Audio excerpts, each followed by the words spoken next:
Go beyond good, conquer internal barriers. 4.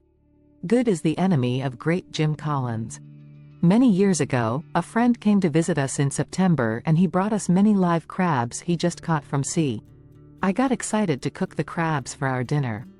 I added crabs into a pot with boiling water, but the crabs immediately jumped out and I even got my fingers burned by the hot water.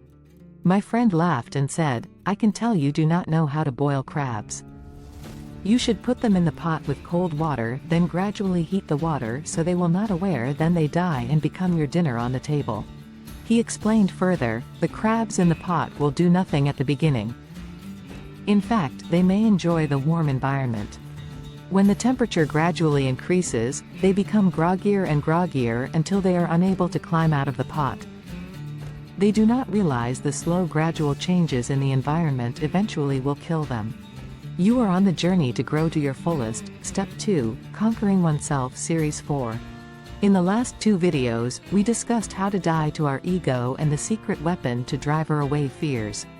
Today let's discuss overcoming complacency so we will not die like the crabs in a pot without realizing dangers in a comfortable environment.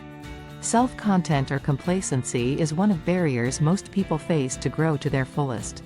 When people feel satisfied with life, they lose the passion to chase something better. Good is the enemy of great. And that is one of the key reasons why we have so little that becomes great. We don't have great schools, principally because we have good schools. We don't have great government, principally because we have good government. Few people attain great lives, in large part because it is just so easy to settle for a good life. Jim Collins, Good to Great, Why Some Companies Make the Leap, and Others Don't. We do not live a great life because we live a good life. We choose not to grow and become our fullest selves because we have a pretty good life. The road to our best is often the road less traveled, and the fact that good is the enemy of great is our main problem. The state of being good makes us feel comfortable and settle for less than we deserve.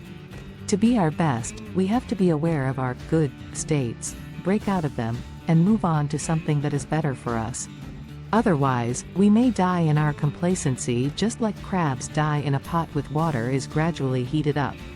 Adversaries in life are usually blessings in disguise. When problems come into our lives, they unleash the creativity in us.